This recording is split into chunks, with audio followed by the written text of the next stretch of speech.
Greetings, family. I hope this video reaches you in the best of mental clarity, success in the natural world, and awareness and wisdom ever increased. I was having a discussion today with Mrs. SCURV. We're going to be coming back with more content like we did last night. You seem to enjoy those. Let me know if you do. We're going to be working harder on our presentation, and this year we are coming with it. This is the year that we promised and beyond. Now, I ran upon a clip of Dr. Claude Anderson speaking about unity and moving in a certain way with your people. And basically, and I would have loved to play it, but you know, YouTube is getting so strict right now with their community guidelines on what you can do and what you can't do. And there's a long list of things of what you can't do. So I keep it original because we don't want to have the channel struck down, although some may take some joy in that.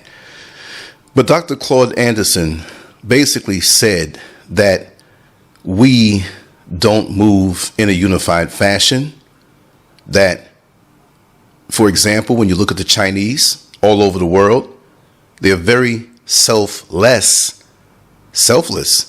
as individuals, but they move together as a team. Now that in concept is wonderful, right? And I agree with that. I'm going to talk both sides of it on how I feel, but I'm choosing my words very carefully because I don't want anybody to misunderstand what it is that I'm saying. And what he said is that wealth or money follows the collective. It follows teamwork. When you can take your 100% energy as an individual and put it into the collective pot, it's a synergistic thing. 10 people working together is, I'll just make up a number, is almost like 100 people. And it calls or demands out of the universe. To me, this is a universal law that when you do move in unison, like when you see worker ants out in the yard or out in the woods or out in the country, they operate like the Chinese. This is me saying this. And anybody who gets upset at me using the Chinese as an example, well, more power to them.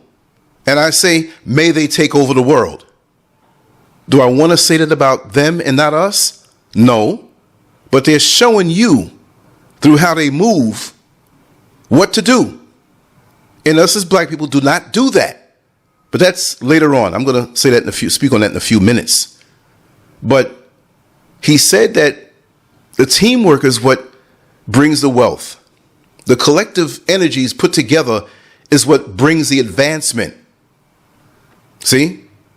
And that we need to do that, but we don't. And on the other hand, anytime we do have a collective effort, lots of other races, especially the Caucasian, who is threatened by our advancement and upliftment, will say, oh, you're being racist. When they're the ones that control our world, especially in America, UK, and other places.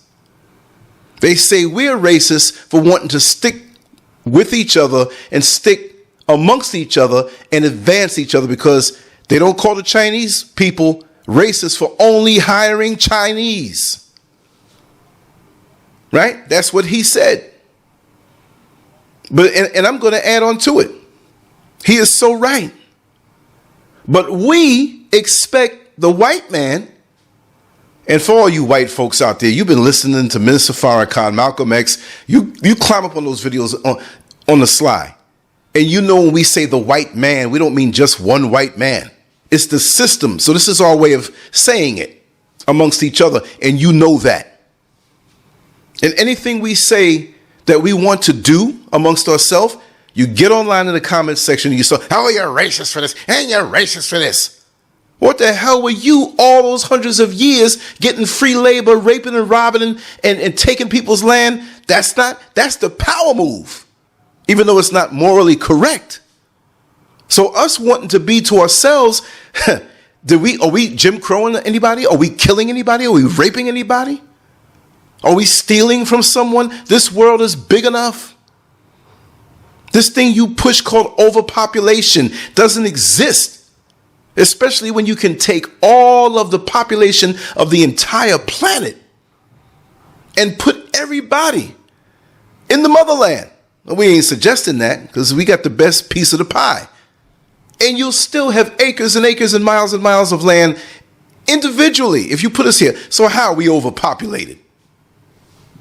That's so they can implement their other twisted things. Jab, jab. You know what I'm talking about. But they do operate this way. And they're very successful at it. But we as black people now I'm going to come on down on some of us. Because I've had personal experience with the lower vibrations of people who are shitty. But they profess to the world how great they are. It's just an exercise in getting ego points for many people. So now we say that black people should work together and be selfless with each other. And there have been situations where I have given my all, only to find out that the people participating hated what I did, tried to do little things to sabotage what I do. And they want to take it for themselves. Is that a unified mind? Is that wanting to work together as one? No. See, there's something wrong with us through what has happened to us. Yes, I will say that we're messed up. And if we get this way and we all think that, yes, everybody involved and everybody together in this thing. Let's just say we take 10 people. We don't have to say it's 1,000 people. Let's take 10 families or 10 people, 10 factions or individuals who say, you know what, we're going to get together and we're going to form this bond and we're going to form this alliance so that as we move together, it's a synergistic thing and we'll get more return for our collective efforts than our individual efforts. How about that? Well, the bottom line is that somebody in there is going to start looking at the next person with the talent that they bring to the overall, and they're going to want it for themselves. Then they're not going to want that person to have the ability that they're giving to the group. Isn't that something? You're giving this to the group. You have your superpower, I have my superpower, but now together we're working in unison. What is wrong with that? But ego flares up. I can do it better than him. He doesn't need to have that because he's getting too much attention in what he does. So I have to take this over and make it mine and do the same exact thing. And usually they fall on their face because they don't have the talent and ability to execute what it is that you do so well that you're giving freely. Do you think the Chinese think this way? Of course, there's got to be somebody in there, but really and truly, that's their culture. They care about, and I've seen it in Orlando, Florida. I'll use this as an example. There's a Caribbean supermarket that's on Pine Hills Road and Colonial Drive, Route 50 in Orlando. And across the street from this place, there's a Chinese marketplace. It's a whole strip mall, meaning there's a bunch of stores together. There's a big supermarket. There's a tax place, restaurant. They even have a bus company. It might be, I don't know how many buses they have. It might be 1, it might be 3, but they have their own bus company. You got bigger bus companies, Greyhound, but they have their own bus company. So when they want to go places, they can go places. And they support those places. How many Chinese people that are not Americanized, because you have a lot of Americanized Chinese who don't go on code with them, they're Americanized, and they've assimilated into that. But for the most part, have you seen a bunch of Chinese ever pile up on a Greyhound bus to go somewhere from one city to the next? You don't see that. They'll do something amongst themselves. They'll get 10 vans first. But one of them started and said, you know, we need a bus company for ourselves. And I've seen Chinese people down in Florida. You have different counties, right? Different areas that are pretty big, right?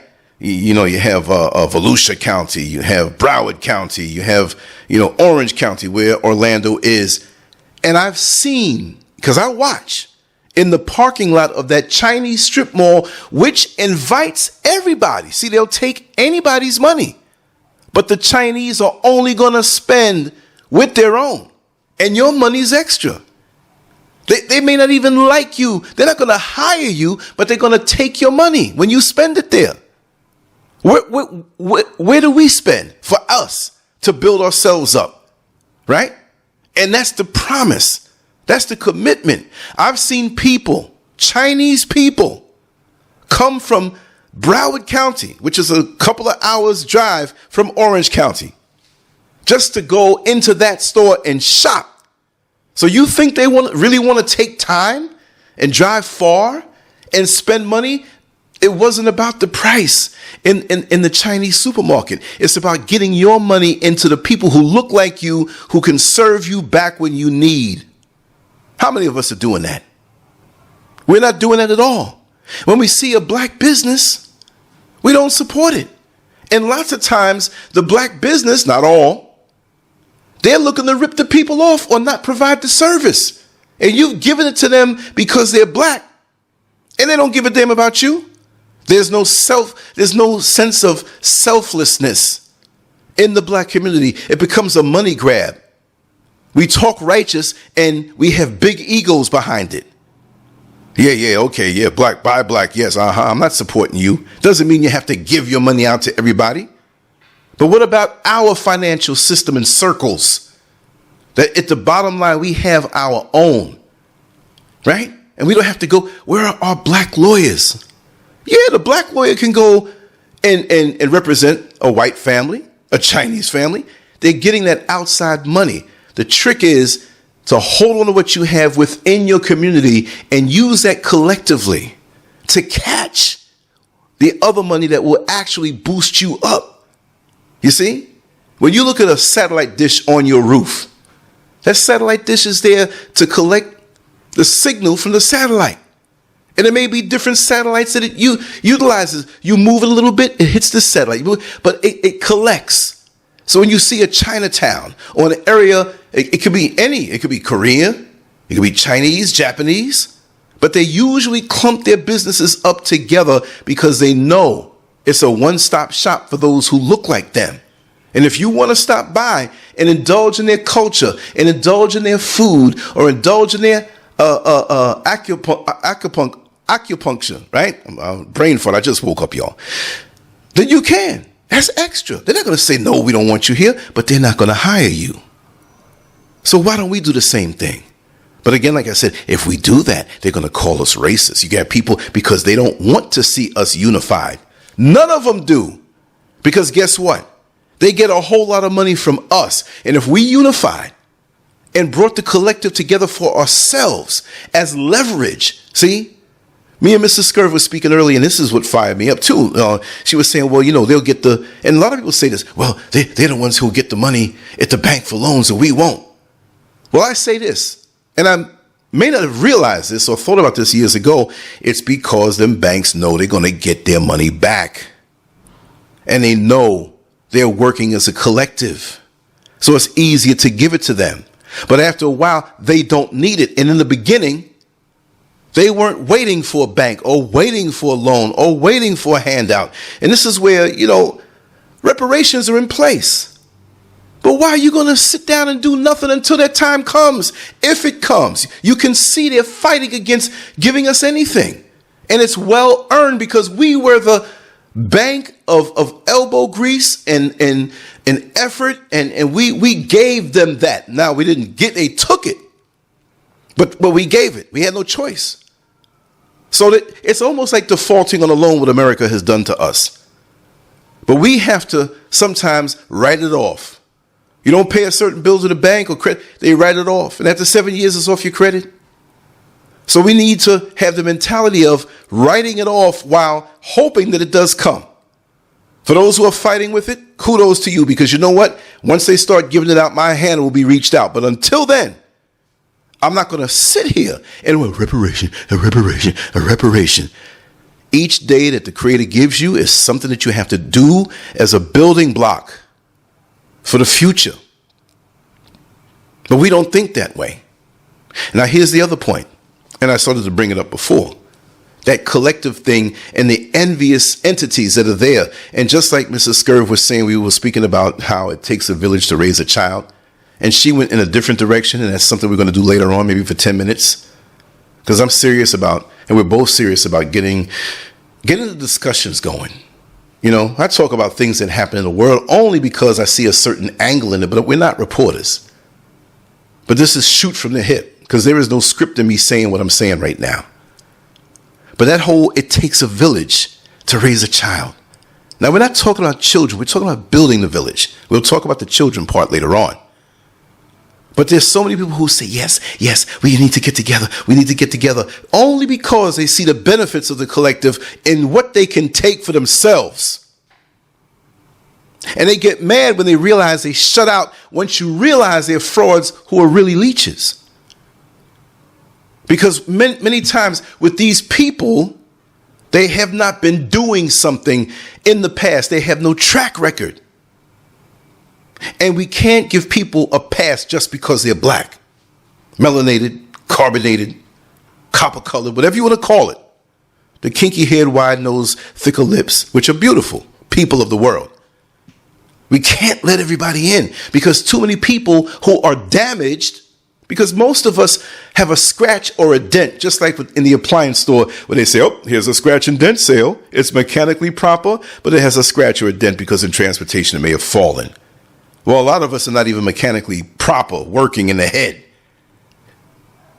We have things in our past and just the bloodline, the trauma that's just embedded in our DNA. We need to deal with our trauma and turn the trauma around and use that as an advantage. It's just like many practices on a spiritual level where you abstain from sex. But you take that sex energy and rewire it and use it to boost you up faster than you could ever have if you didn't do it any other way. Because we think about sex a lot. Oh, look at that girl, man. Ooh, God, look at her body. Ooh, she's sexy. Look at them lips. I know what she can do. She can do damage with them lips. Ooh, look at that. Ooh, I can bend her up. And if you take all of that energy, especially as a man, and reroute it into something, you know, you can do great things. People ask me, well, Lance, how do you do so much? You take all of your energies and you focus it in. You know the experiment we did when we were in school. You take the magnifying glass on a sunny day and a piece of newspaper and you focus the rays of the sun into one point on the newspaper and it begins to burn. But if you put a newspaper out there and the sun shines on it, it's not going to burn because there's no focus. And we have no focus. And Dr. Claude Anderson also mentioned something that I always say about black people not being monolithic, and he says it's wrong. But when I say it, I want to clarify. When I say monolithic, it means different origins on the earth, different cultures of black people on the earth. We're not that. But he was saying that we need to be monolithic, right? So we can focus on, you know, what we need to do and the purpose. But I'm talking about one end of it. He's talking about the other. And yes, I agree that we should have a common thought because like he said, if there's one Chinese in that group who really doesn't dig what's going on, he's still going to pull for the team. But when I'm saying we're not monolithic in our origins. And so we got to find that adaptive mindset, that adaptive piece that will make all different cultures and mentalities work as one. See? You know, when you have something that's not compatible, like something of a electronic, a wire, a piece of equipment, and you try to stick this thing in the hole and it won't fit, doesn't mean it won't work. You have to find the adapter, that thing that comes between the actual piece of equipment and that wire, and it builds up the wire or brings it down so it can fit. So now the wire has purpose and can work in unison with that piece of equipment. That's how we have to do. And it's my experience, even here personally in Ghana, we have so many different factions of us. We have the Caribbean, we have American, we have people from all over down in South America. And it seemed like over in America, we've learned to work along with the different factions more so. And still there's division there. But this is what I found, and I shoot from the hip, that many of those different factions, they started to work along together. You have Trinidad folks, Jamaican folk. We've gotten to know each other because I've seen an evolution. Back in the day, back in the 70s, when I said my father was from Jamaica, you know, they started making fun. Oh, he's a monkey chaser. Or he came here on a coconut boat or whatever boat. You need to go back and all this stuff. And I had to endure that. And then it became cool to be from the Caribbean in the 80s because of the music, the culture, the food, and especially the women. See, the guys weren't turning down the women. They saw them shapes. They're like, I don't care. You know what I mean? Then 90s and now we seem to be one with the culture, even though we know it originated from here in this particular part of the world. We embraced it. But this is what I'm seeing here. That when you come over to the motherland, we start to divide again. You know, I've had some foolish entity tell me, well, you know, you're American and I'm Jamaican. Oh, we're not together no more, right? We're not one. So we have these little envious things in our heart that will, for the most part, never keep us working together. So with people who have that venom, I'm going to also say in the beginning, yes, we should work together. We should focus on things together as a people like the Chinese do. I'm going to give them their props. But at the same time, you can't take in anybody who has that in their heart or who has revealed that to you and thrown you under the bus in their heart. You see, just because a person didn't kill you when they shot at you doesn't mean that some people say, well, he didn't kill you. You intended to kill me. So I'm supposed to embrace you because you intended to kill me and you didn't get through? You see, I'm still thriving and doing what I'm doing, even better than ever before. And I know you don't like it. So now you invite me over to your house for dinner as the person who tried to take my life. I'm supposed to feel comfortable around you and eat around you and laugh and toast into the future when you tried to kill me? So how am I supposed to think there's no poison in the food? You didn't kill me that time, but that was in your heart. And as grown-ass people, it's not like little 4 or 5-year-olds that don't know. And you say, excuse him because he didn't know. These are grown-ass people looking to do things against each other because it's that crab in the barrel mentality. And some people talk against that and will say, oh, well, who constructed the barrel? Well, there is no barrel. That's forced on us. We continue the ideology of the barrel. And as free as we say we can be, we can come to the motherland, yes, and put on the baubles and rubies and trinkets and ankhs and all this stuff, but we still got the same old shitty ways that we had when we were in America. Even if we had people fooled, this was in us. So while I subscribe to the collective, the thing that I say, show me somebody who has been doing the damn thing, who has a track record in the area of expertise that they chose. I will work with them. But some Joe Blow who just talks good stuff and they can't get their life together. They can't get their finances together. They can't keep their zipper closed when they're around strange women. You have no discipline. Me, Lancescurv, I had my wild times that I chose to do when I was younger. But I've always been a man of discipline. There's always something that I'm doing that requires discipline. That's why people cannot doubt me when I say I'm going to do something. Maybe I bite off more than I can chew, but I'm always producing. It takes a focused mind to do that. And if you want to get involved in anything collective for your people, you're going to have to display to me, especially if I work with you, a focused mind. If you don't have that, and you just want to sit down and drink some beer and puff some weed and we need to live together as one, no, you're a loser. And you're not going to hold me down, because in that case, it's advantageous to work alone. It's better when we work together, but you don't want any rotten apples and you don't want nobody coming aboard who's going to be a cancer to the movement. And remember, all people who talk good, ask them what they're doing. Show the receipts. Day in and day out. The proof is in the pudding. Show me, because there's a whole lot of talkers out here, and social media can help you to be a fraud and be very convincing with it. It can take a woman who may have mediocre looks and she can Photoshop herself slimmer, remove the pimples, lighten it up a bit, put teeth where there are no teeth, put hair where there's no hair. And you meet this person in person. I'm supposed to meet them in this restaurant. And you sit next to them, don't even know. That's not the person in the picture. Because you lied. That's evident. But what's in our hearts is not.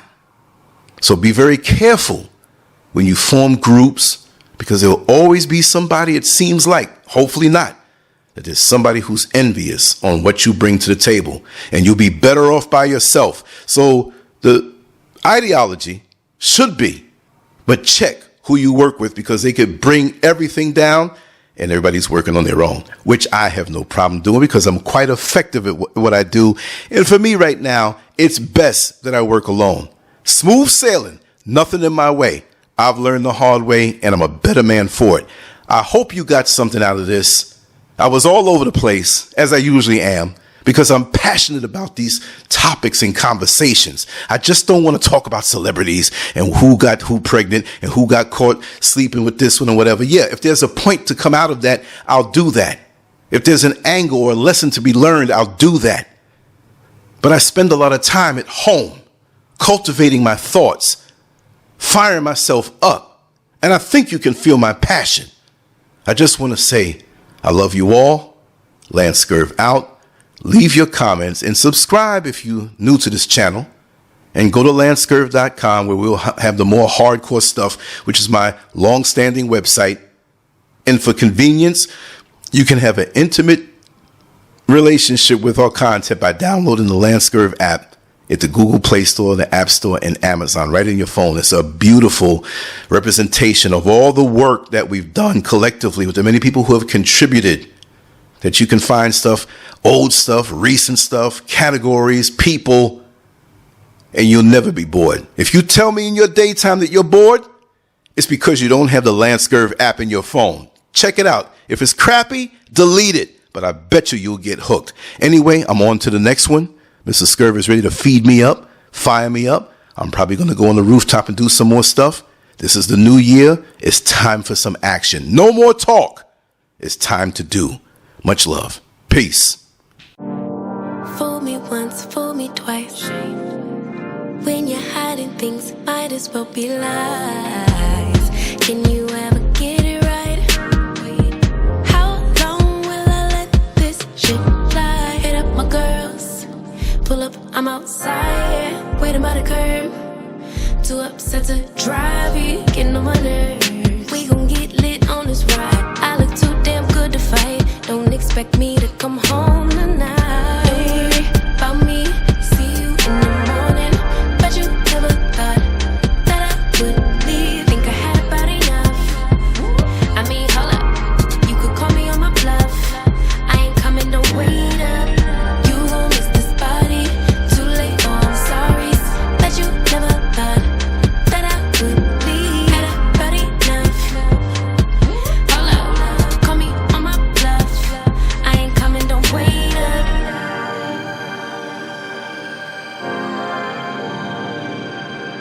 I ain't coming, don't wait up. Tryna get you to wake up.